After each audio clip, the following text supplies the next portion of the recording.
we used the block notation, which is convenient for us. I'm sorry. Come on. Go ahead. So the Feynman rules in position space are this. The block means it's an I integral x of the source, and we don't specify any index, space-time index here. That's why it's integrated over. And the line is a propagator. And this is another rule that we invented last time. For the vertex, it's I lambda integral x, which is not very important for this thing. And then for the interacting total partition function, we invented a trick so that we can use Z naught again. That trick was to pull out e to the I integral of L1 as an exponential of functional derivatives. Remember this trick, right?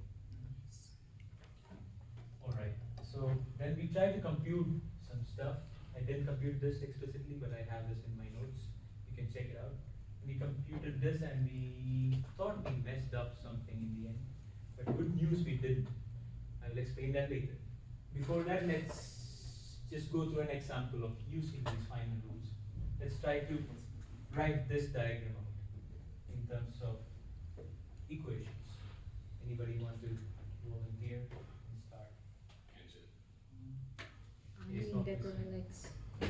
I integral x jx I integral y jx dy yeah I square jx dy then 1 by I delta of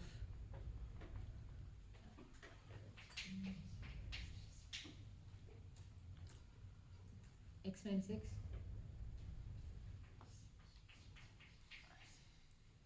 That's not right. Not right? So let's go step by step. To avoid confusion, let's name each blob. This blob is x, this blob is y. That's what she used. And let's call this guy z. Z minus z. So whenever we have a blob, we integrate it over. So we have I integral x, jx. I'll write this in pickle India. And then we have a propagator from x to z, which is 1 over I delta x minus z. And z is a vertex, right? Whose rule is this I lambda integral over whatever. So it's we have an I lambda and then integral over z. So the vertex rule is taken care of. Now we have a propagator from z to z, which is 1 over I delta z minus z. And then we have a propagator from z to y, which is 1 over I delta z minus y. And then we have a blob at y. So that's integral over y. Another I dy. Is that clear, or should we try another example? So we'll never be writing position space rules. After some time, we will be switching to momentum space rules. In that case, it will be much easier. We won't have a lot of integrals unless there's a loop. You can see, yeah. Now let's. What happens to that delta z minus z? That'll give you an infinity, which we'll have to deal with later through the process called renormalization. I'm not jumping ahead of myself. So We will use a cutoff. that's one way to do it. Yeah, I didn't compute this, but I've computed that in my notes. If you check that, and I've rearranged stuff a little bit. So I've tagged on a factor of half with this diagram and this diagram. And the reason for that is we will be using these diagrams to compute the 2-point correlation function. That is nothing but this.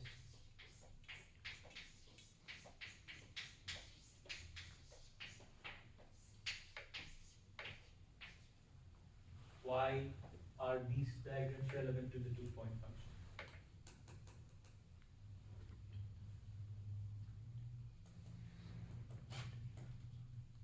How do we compute the two-point function? Derivative of z of You take the partition function and you take two derivatives, yes. dy and dx. And then what do you do? Is that all? Equate j equal to Yes, you set j equal to 0 in the end. So these terms have two sources in it. Any term which has less than two sources doesn't matter because when we take a derivative it goes to 0. Any terms which has more than two sources also doesn't matter because when you take two derivatives, at least one source will be left after two derivatives. A functional derivative replaces a source and replaces it by a space-time label that carries with it. Should I write it down? Do you remember it? Yeah, we should write it down. So we had this, right? x1 of what was this? x Ball. x lines line ball. blob. Right? Some factor of I. Yeah, but this is not quite it. There is one more thing to it. There are two blocks, right? So there are two possible ways of doing it.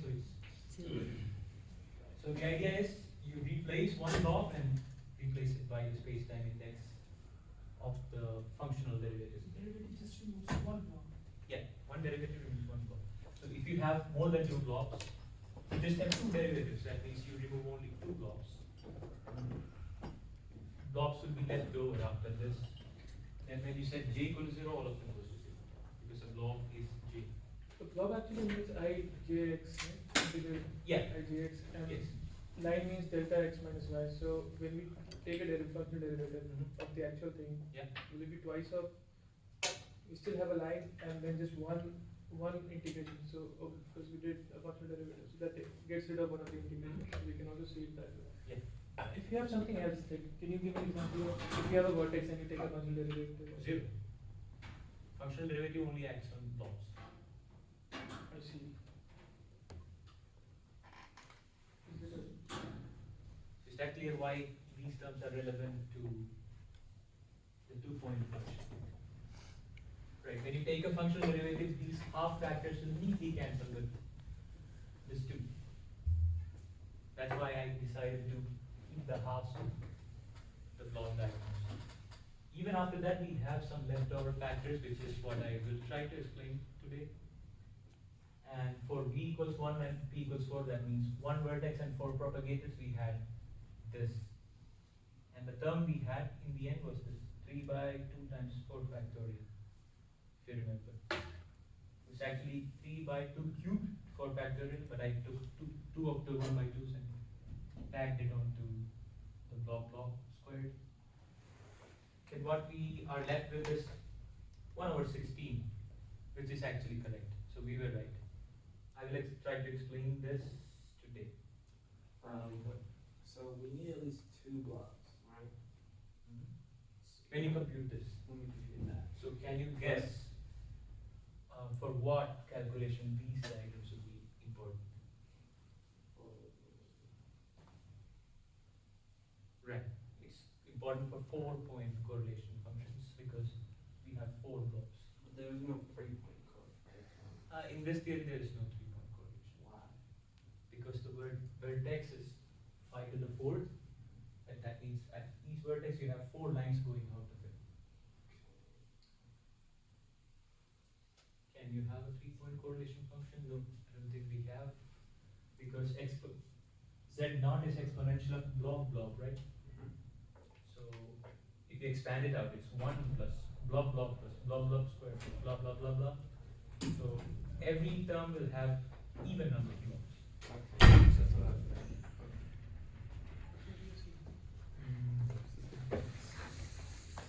Now let's try to, what do we want to do? Right, now let's try to understand the symmetry factors.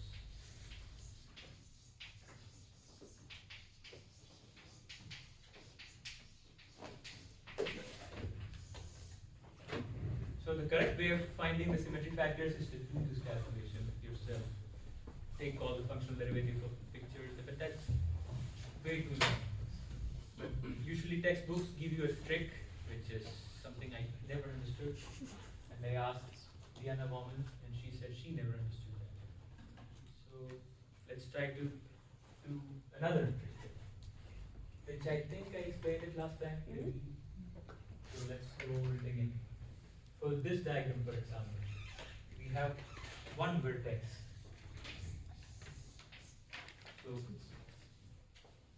if you have one vertex, you can see that each vertex comes with the factor of 1 over 4 factorial. Right? Is that okay? So the symmetry factor will be, say, 1 over 4 factorial, and then the number of ways we can construct this diagram is what the factors I multiplied. So how many ways can we construct this diagram? Let's think about it. So you have a propagator from x to z, then z to z, then z to y. If I write that sequence down, it's x to z, then z to z, then z to y. And let's find out the number of ways we can make these connections. How many ways can you connect x to z? 4. 4 ways, right? So this connection 4 ways. Then how many ways can you connect y to? 3 ways. And there are 2 z's left over. There is only one way to connect them.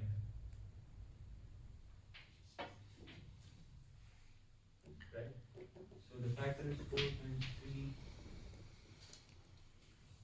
It simplifies to 1 over 2. How can you connect? Ravi, how did you count it? X to z? 4? Because there are 4 z's, right? Oh, I see. Oh. Can you explain 4 factorial again? What? The 4 factorial? So each vertex has a factor of 1 over 4 factorial. We deliberately put a 4 factorial here just to cancel this thing. Is that S or 1 over S? Yeah. It's 1 over. Yeah. Also, like symmetry factor is in general what are you overcounting, right? Yeah. In the diagram, same diagrams if you're overcounting. So All these connections will give you exactly the same value. All these connections are just rearranging the functional derivative at the vertex, which gives the same rearrangement as rearranging Yeah, so- propagators. the rearrangement you calculated in the, I mean, while defining the inverse of symmetry factor that you took in the numerator. The denominator, the 4 factorial is coming from The vertex. the The vertex. vertex factor. Yes, and basically that means that all your phi's that are acting, or the phi's that will contain the functional derivative, can be permuted in 4 factorial ways. Yeah.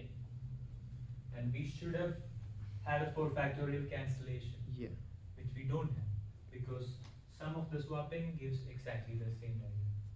You swap the propagators or swap the functional derivatives, you get the same thing. So you don't have to count it twice. So you have actually, by putting this 4 factorial down here, you've overcounted the number of overcounts. So you have to compensate that, which is what we do. Let's try it for this thing. Anybody wanna? I'll guess 4. Okay.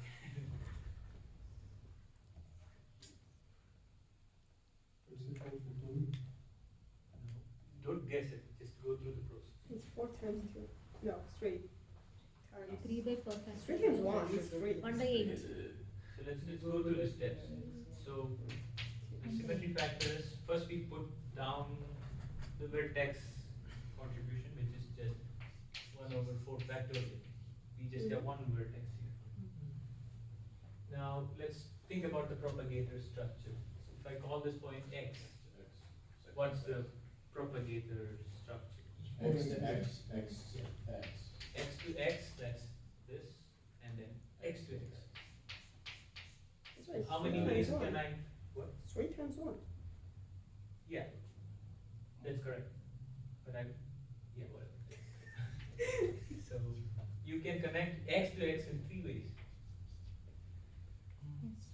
And the next Why x, there are 4 x's? yeah, but you have to choose one x and then connect it to But why are there 4 x's? Because there's one vertex. x to x and x to x. It's kind of like finding rule number 2, x to y, right? You just start enumerating. So Yeah. x to x, then x Oh. to x. Yeah. Here we had x to z, X to z, z to z, x to z. z to y. X to x, x to x. So once we make one connection, the other connection has to be one. So the factor is 3. So the total factor is 1 by 8. So if you look at this factor of half is what we have here in front of this diagram. This factor of half will go once we take the functional derivative. You have a question? No, why it's not 4c to that? Oh, we explained that last time, right? What was it? Forgot. I mean, you have to compensate the fact that these phi's are like these x's are not different. So that's why you again divide. So this factor of half is what we have here, and this half will go when we take a functional derivative. This factor of 8 is what we have here, and this half will also go when you take a functional derivative. Things are more happy here. This doesn't have a factor. This 4 factorial will go away when you take 4 functional derivatives. There are 4 factorial ways of taking 4 functional derivatives. And this half is the symmetry factor for this guy, and these 2 halves will go when you take the functional derivative. And here is what we have a little bit of problem. These halves will go when you take a functional derivative, but this guy has a symmetry factor of 8, and what do we do with this 2? That's the question. Let's try to understand it by looking at the following. So what if we have a term like this?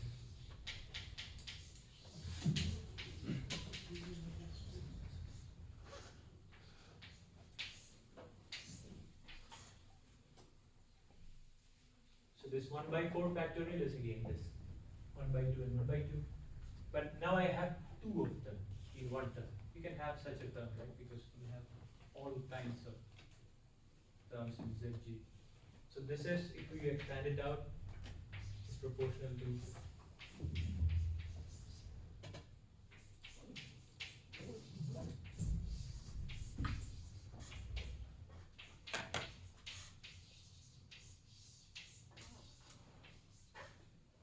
right? We just use the Feynman rule, number 3. I have one question. Maybe you mentioned this, but what's a V is a vertex? What's a P? When you said P is a property. So this will be in the term V equals 2 vertices and 1, 2, 3, 4, 5, 6 propagators. If you compute terms with V equals 2 and P equals 6, you will end up with a term like this. And the meaning of the square is this. I just wanted to. Yeah. Now this 1 by 4 factor 4 accounts for the symmetry factor of this diagram, just this diagram, right? Without the square. I mean, you can rearrange the propagators or vertices or whatever, and in the end you get this factor. But then you have 2 such diagrams. It's 1 by 2, but when you take a functional derivative, these 2 blobs will result in a factor of 2, so that 2 will go. So the symmetry factor is actually 1 over 2. Another 1 over 2 is tagged on because I have a, okay,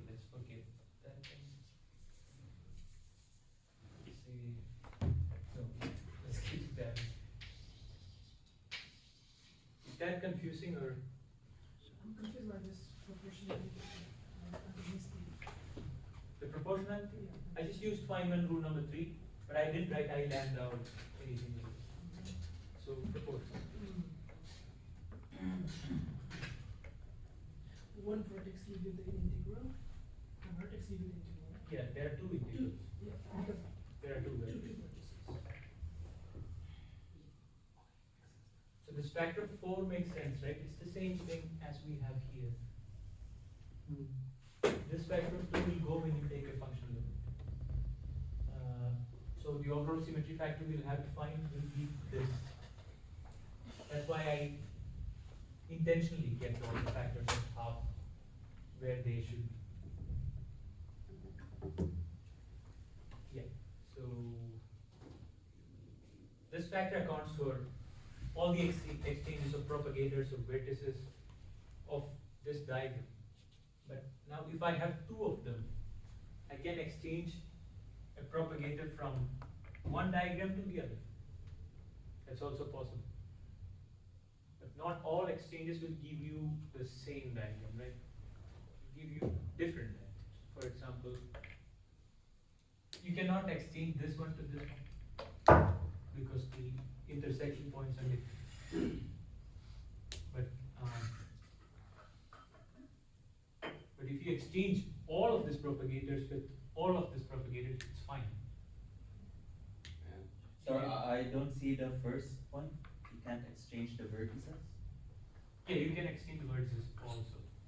Exchanging the vertices and exchanging all the propagators from this diagram to that diagram, they are the same thing. What was your first point? You can't. You cannot just exchange this propagator only. Oh, the one propagator only. Yeah. So exchanging the vertices and exchanging all the propagators will give you exactly the same diagram. So you shouldn't count them twice. Exchanging just the vertices give you different answer. No. No. Because it's commutative, right? You exchange the vertices, what happens? Oh yeah, because we are integrating over x and y. So Yeah. It's just a we layer. just not integrate the Nothing points. happens, right? So we should not count them twice. Count both of them. Which is what we actually do when we put those 1 over p factorials, 1 over 4 factorials and all that. So this whole diagram has an additional symmetry factor. What is that? 1/2. It's 1/2, right? So this has an additional symmetry factor. 1/2.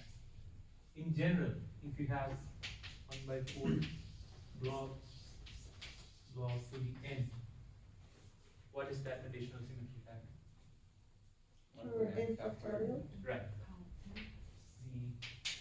This is 1 over n factorial. So if you look here, you have blob squared, which should have an additional symmetry factor of 1/2 factorial, which is what we have here. So tada, we were not wrong. So with that, It's still not the answer we were getting, no, that was the answer we got. was it?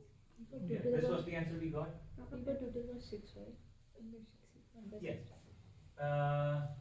Because 1 over 64 you absorb 4 into that. Yeah, I absorbed a 4 into this guy. Oh yeah, right. Just, So no worries. yeah, I'll send you the notes. I've calculated it properly and put them in place. Now with these ideas, let's move forward.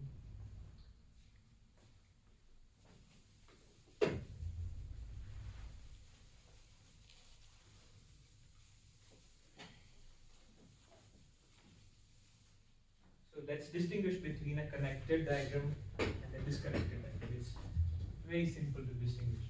A connected diagram is one in which you can, trace a path from any point to any other point without lifting chalk. For example, this is a connected diagram. This is also a connected diagram. But this times this is not. We have such terms here. We have blob squared times 8, which is not a connected diagram. So in general, if I call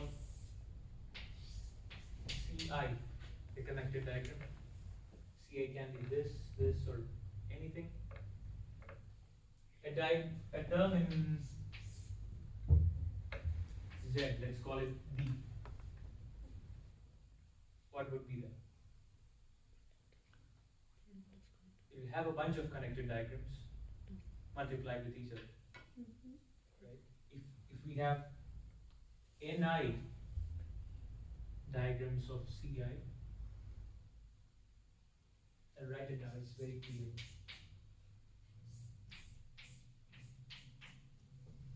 Is that clear? Can you restate the question? What you asked? What would be a general term in the partition function look like? It will have a bunch of connected diagrams multiplied with each other, just like this. We have 2 of log diagrams and 1 of 8 diagrams. But So- you're asking what 1/s will be equal? Yeah, there is a factor, there is an additional symmetry factor as well, right? Which we just discovered. And what is that factor? It will be 1/ni factorial multiplied by s of each of Ci, which we don't know. It will be specific for everyone. Yeah, let's assume that Ci already contains the symmetry factors for each time. And then it will be multiples of 1/ni factorial, and you need to do pi over it. Not 1/? Yeah, it's 1 over, but I just wrote. I said like you wrote 1/st there as well. So these diagrams, do they have an intrinsic meaning of themselves, or just a shorthand to, It's a shorthand. just to make life easier? There's no meaning in itself. Like you could have, instead of making it a line, could have made it anything at all. It's not, making a new language to write things faster. That's how Feynman came up with it. I've heard people using it in literal sense.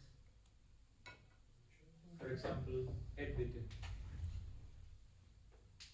Like it has a meaning of, instead of a line, if it, I mean, we could have made that anything, just characters. So a propagator, you making that a flower doesn't make sense, right? Why not? Instead of Yeah. blobs, we have flowers. Instead of blobs, you can have flowers. But for a propagator, a line is a natural choice, I think. Something propagates from this point. Okay, let me draw a line. Right, but it's just representation. Yeah. I think at least my point of view for all of this is that people are lazy, don't want to compute all those derivatives.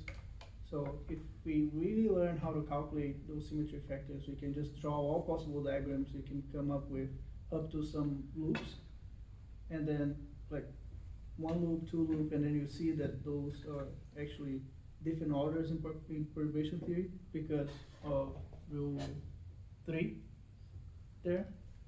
Rule 3 contains lambda, right? So you can count the number of vertices is the order of the perturbation theory you're calculating. And then people just draw a bunch of diagrams, figure out the symmetry factors just by looking at the diagrams, and they avoid taking those derivatives because it's exhaustive if the theory is complicated. But I wouldn't say I truly see this as like 2 particles colliding. Take the general rule of thumb is don't see it like that. Yeah, but also it's sort of an intuition that you get.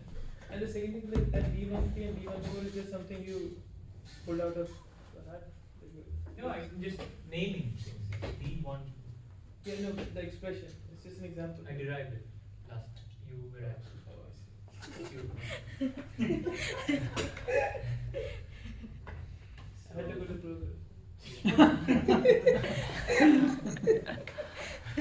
So these are all terms in Z, the partition function. So any general term in Z will look like a connected diagram. Maybe it has ni copies of it, and then you make a product of it.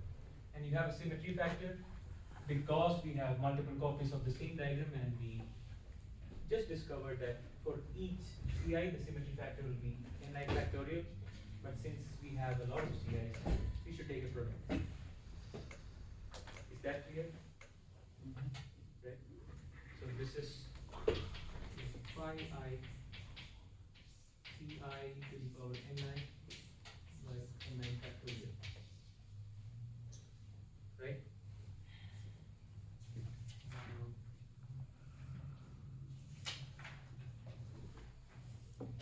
Now, if that's the case,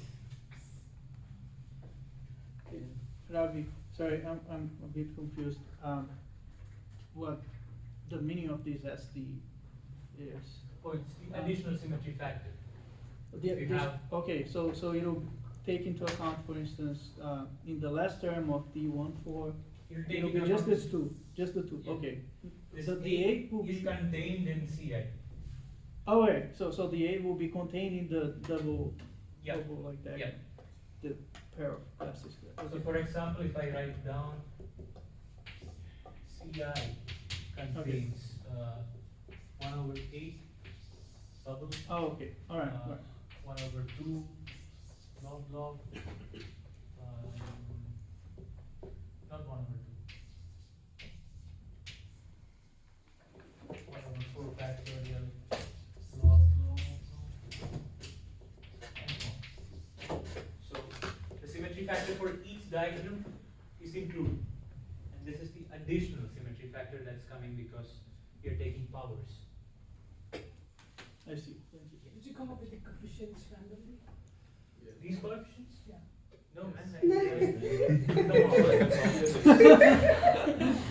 That's all. No, that's what we were doing. We found a factor of 8, we found a factor of 2, we found a factor of 1/4 factorial. It's kind of like making everything up. Yeah. The way I see it, the tadpole, you should have 1/2. Which one? The tadpole, like the middle one. The blob blob? No. Yeah, that's No, not, that's no. not, that's not. Or the blob blob with the Yeah. loop? Yeah. So it has a 1/2, that's correct. But since we are including the blobs, there is another factor of half. Because when you take a functional derivative, that kills this half Oh, because of this rule. okay. Alright, so yeah. So this ni factorial is not that factor. It's additional because you are taking a power, because you have multiple copies of Ci. Right? Now let's find what the partition function is. The partition function will be proportional to.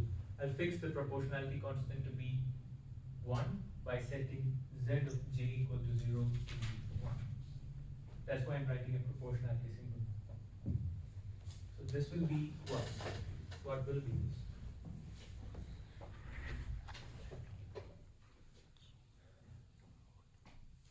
A general term looks like this. A general term.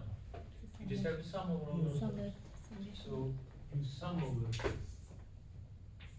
over possible these, and these are characterized by a set of numbers n1, n2, n3, etc.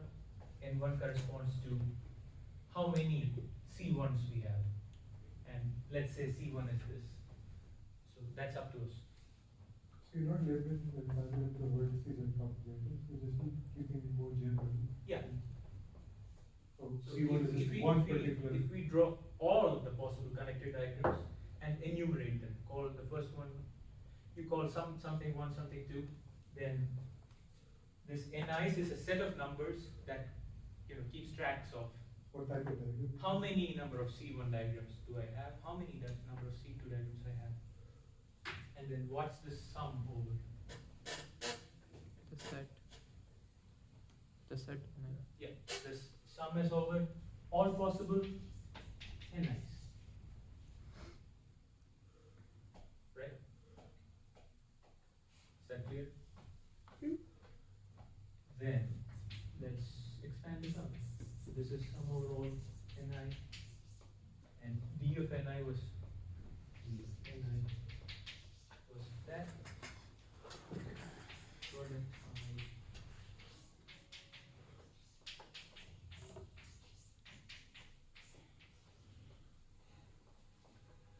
Right?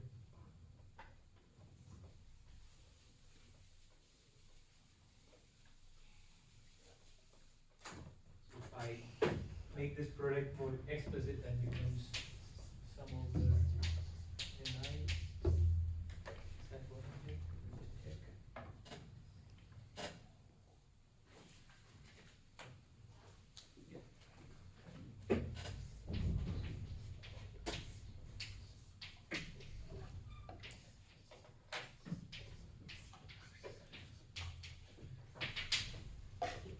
Just wrote it explicitly. Now this is the set of all possible ni's, right? So I can distribute the sum. This just becomes sum over n1, n1, n1 by n1 factorial.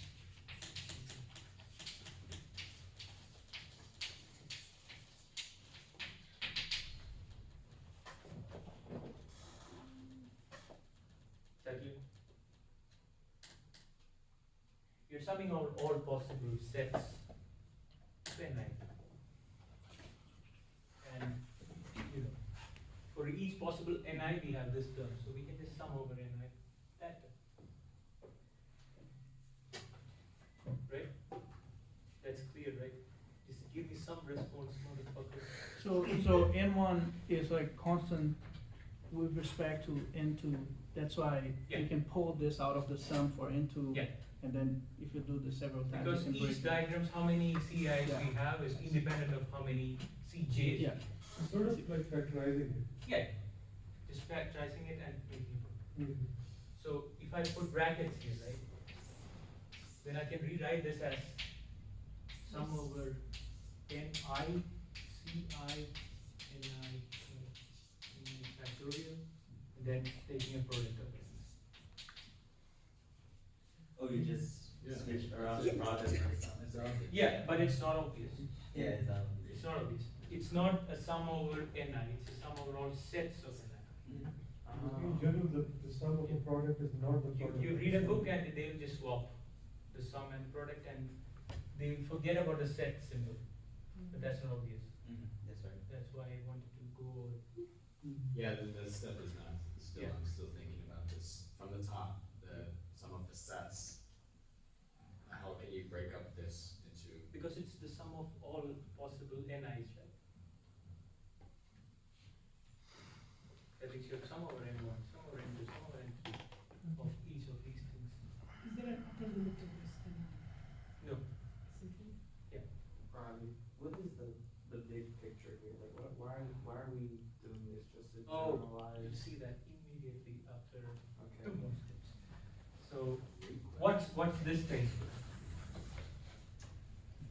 Must be. yeah. It's exponential. Oh. By It's lit. ni exponential of right? So I can do this as exponential sum over. Right. Don't do the guy like that. Yeah. So it turns out that Zj is the exponential of sum of connected diagrams only. We don't have to consider diagrams of this form, something multiplied by something. We don't have to consider it. It's just the sum of connected diagrams only. That is a remarkable distinction. So if we look at D14, Yeah. All these terms are in Z, but you can write it as the exponential of. I have a question on that. What is, like, if I remember, ni was the, like, we had c's in the degree of ni, right? Yeah. So are they, like, for this to be an exponential, shouldn't ni be like 1, 2, 3, and so on? Yeah. You're So- summing over all in lines, right? All ends, but when we did it with a c in ni, ni could be like 1, 2, 2, 3, again 3 or something like that, no? True. That's at this stage when you swap it. Why it became just a sequence of natural numbers? When did that happen? So that happened right here. In this step to that. Mm, That's why I said this step is not obvious. I get it.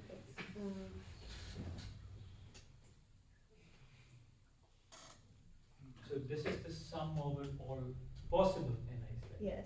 And there are terms in which Ci appears 20 times, Ci appears 3 times. Mm. That means there are terms in which Ci appears once, twice, thrice. Why? We can And why are there only one of each? no. I'm saying that there are terms in which Ci appears once, Yes. there are terms in which Ci appears twice, Yes. and so on. I'll probably find a term where Ci appears every single one of them, right? Like I will find the term with, if for any natural number there will be Ci which appears that amount of times. No. Ci, yeah. Yes. Yeah. But there will be another term where Ci appears, like 3 times Ci can appear in different sequences. No? So Ci is one diagonal, right? So C1 is one diagonal. Yes. So if you say that C1 appears thrice first, then C1 appears twice again, that's just C1 to the 5, right? I didn't understand the question properly.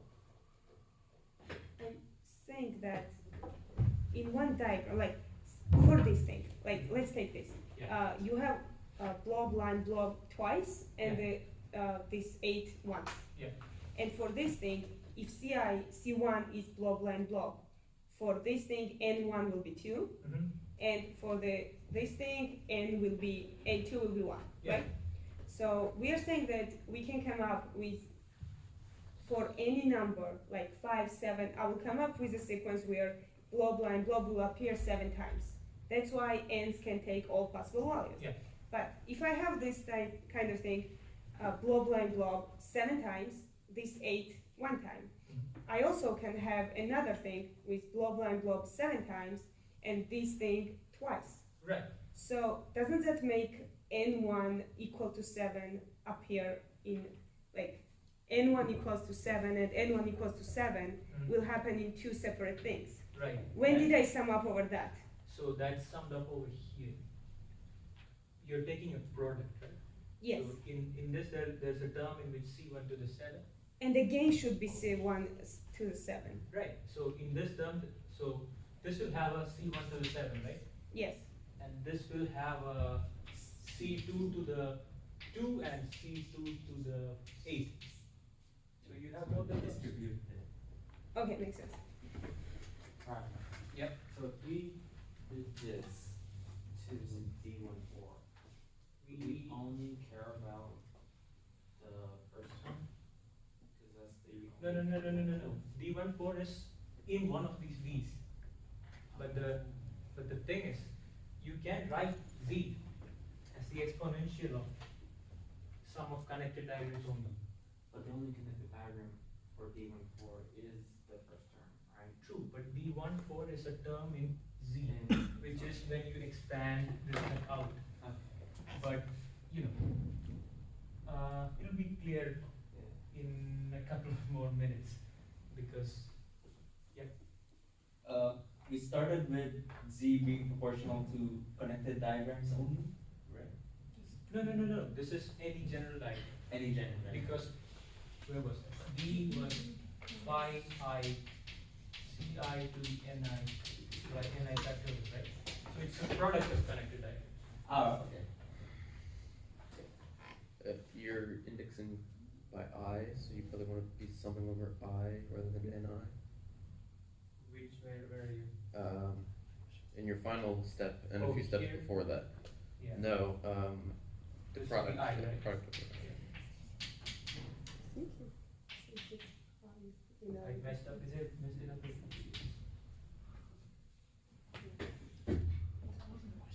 Okay.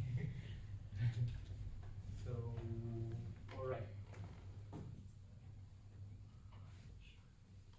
let's fix the proportionality constant. For that,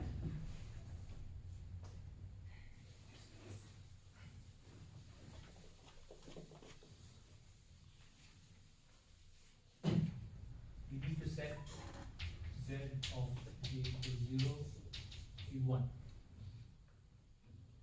So these connected diagrams include this guy doesn't have any sources. This guy has sources, this guy has sources, and so on. And right, so when I set j equal to 0, right, what do I have left in the exponent? Only with the diagram without source. Right, only the diagrams without sources. So it's 1 over 8, this guy, plus this guy with some factor, plus, do I have this term? No, because it's not connected. It's not connected, so we don't have that term. It's just exponential of sum of connected diagrams. So we don't have this, plus It's bubble thing. some factor, blah blah something, plus dot dot dot, and this is equal to 1. Right? Yeah. It has four legs out of 2 vertices. So it's a possibility. Wait, what? 4 legs, 2 vertices. That's the same as the second one, right? Is it the same? No. No, it's not the same, right? Ah, It is not the same. right. not the same. Never mind. So that means we have 1 by 8 blah blah plus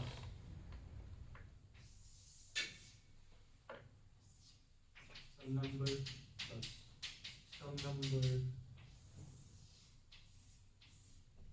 dot dot dot. What's this equal to? It's 0. Yes. So this is what Waman was saying about cosmological constant and all that. What was it? Because exponent of that is Ah, okay. Exponent of what is 1? exponent of the sum of the root. E to the 0 is 1. Partition function is equal to achieve. So I want to use this normalization. If I set j equal to 0, set alright? That is okay. Oh, okay. I don't know how to connect this to. I'm not sure you can really say that Yeah. because you have another normalization, you have another constant that you've been kind of ignoring, right? Multiplying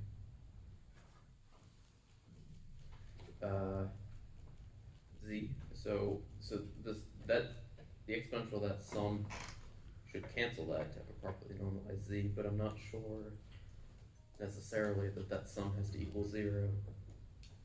Mhm. You see what I'm saying? But we are setting this to 1, right? So I think that's alright. There is no constant multiplying it. I mean, I guess what he means is like when you derive these like diagrams, like when you basically took the exponential out and replaced phi with the functional derivative and set the rest of the part as basically z naught of j. Yeah. That term is not exactly z naught of j when you do not have any like extra term that L1 which was present later on, which you took outside. That's not exactly equal to that because you have an extra normalization factor which was not there when L1 was not present. Yeah, but you've done a normalization again, right? There is no factor multiplying it now. That is true, but won't there be another factor like that is multiplied to this exponential? Like basically, Yeah, Z- I think we were ignoring factors previously that were multiplying the partition function, basically.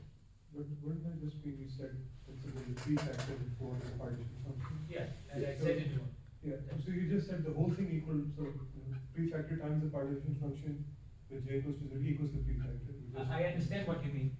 So z of j is some number exponential, right? Yeah. And you have this equals 1. Mm-hmm. Is that what you mean? Yeah, pretty much. Yeah, in that sense you cannot say this. Why would that be a constant in front? I don't see that. By our construction, Z was just the sum of the diagrams, wasn't it? Sorry, Z is just proportional to the Z sum was of the sum of this D, right? It's Oh, it's just proportional. Yeah. Where did the proportionality constant come from? Because when you take the Well, you have measures in the path integral and everything else. yeah.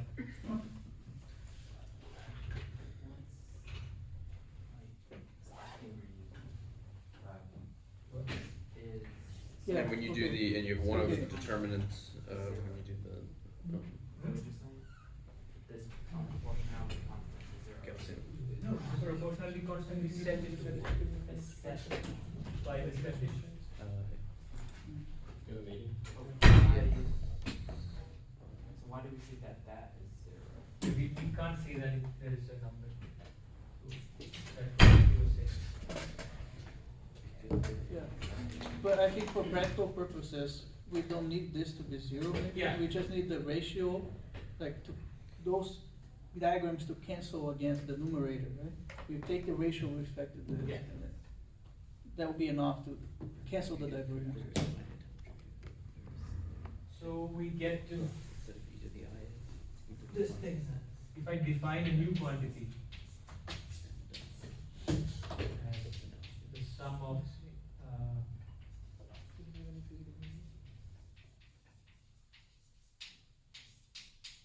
so we take the sum of connected diagrams which are not vacuum diagrams. Vacuum diagrams meaning diagrams without sources. Then Zj is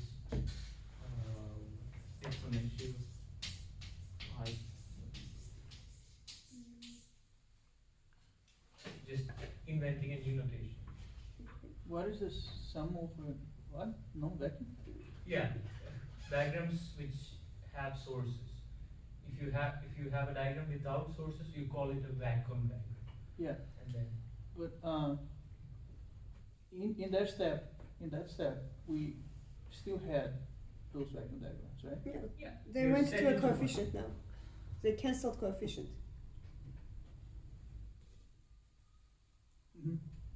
Okay, you're dividing, effectively you're dividing by, when Z, By this by Z condition. with J equals.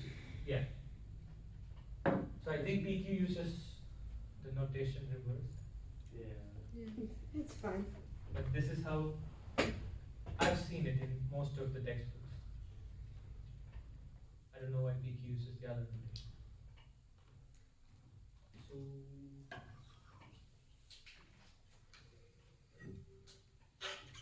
So yeah, what this result tells us is that we don't have to worry about the additional symmetry factor 1 over ni factorial ever, because we are only going to deal with connected diagrams.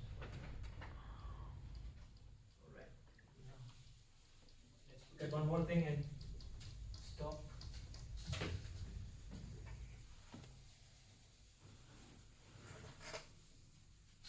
Let's try to find out the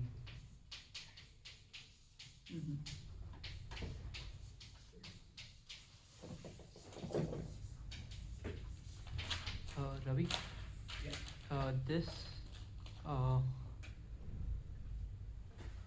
This partition function is not equal to the one that you wrote over there, right? This It set is. of j's is it because you don't have all the CIs that you had over there. True, but the CIs which didn't have a source, I set it to 1. Exponential. Oh, of you that is- set that to 1. Yeah. Okay, I That's see. just I see. More specifically, what he's doing, like Z of J divided by Z of J equals 0. Yeah, so we have this condition here. Yeah. Like then all the bubble diagrams cancel, and then he set the condition Z J equals 0 equals 1, so What's your last one? I have one question. So exponential, we have I inside exponential from z, right? So if you replace, oh no. And he's saying that all those diagrams add up to 0, so. Yeah, He's the taking bubble out that diagrams section. that are visible. Okay. Isn't the condition that you just wrote down the one that we claimed is actually not true? Yeah, but you know, if you set all of this to 1, then it's fine. You divide it first by the. Divide first, okay. Yeah. Okay. So what is the exact propagator for the? Okay, okay, yeah, I see. Yeah, that holds, but the first one doesn't. Sorry. So if I write the exact propagator to be g, x minus y, what is this? How do we find it?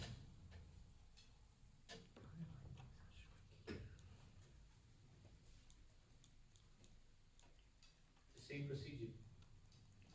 So we find this.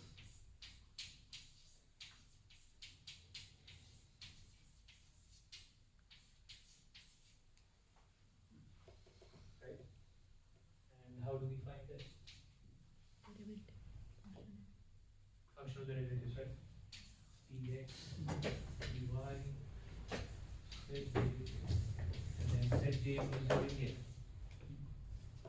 So let's take the derivative of this guy. That's pretty easy. So we have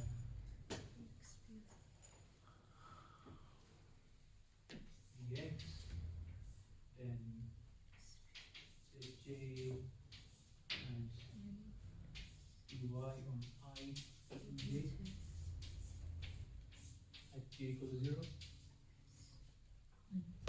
Take one more derivative that gives you zj dx dy I j equals 0 plus zj dx I w j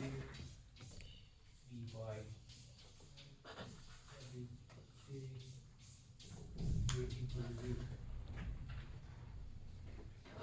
Right? So when I take j equal to 0, this zj will be just 1.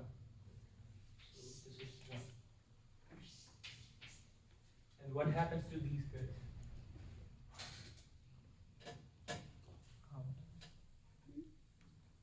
What happens to these guys when I set j equal to 0 after taking one derivative? Just this guy first.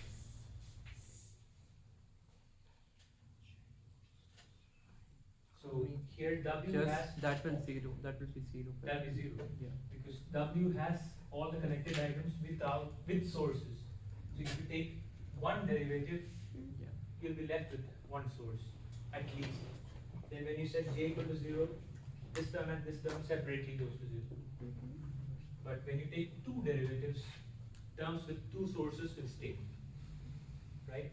So we will have, what are the terms? What are the terms with two sources? What are the connected diagrams with two sources? Just a line ellipsis? And then you need like the Yeah, you have lines two mediums. outside, but there's like infinite amount of them. You have this one for sure. You have Yeah. this one for sure. Also like 18 between. Yeah, we have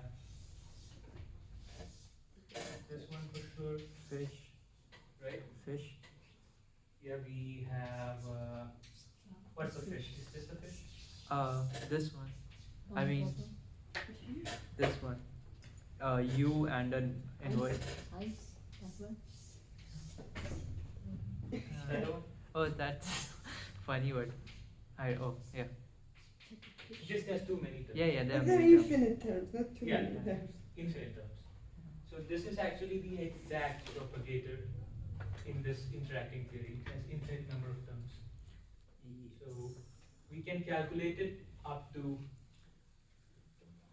I think we can calculate it up to, calculate the exact propagator up to the first order, which we will do later. Once we momentum space rules. So next we can start doing a bit of canonical quantization and then derive the LSZ reduction formula. So I want you to read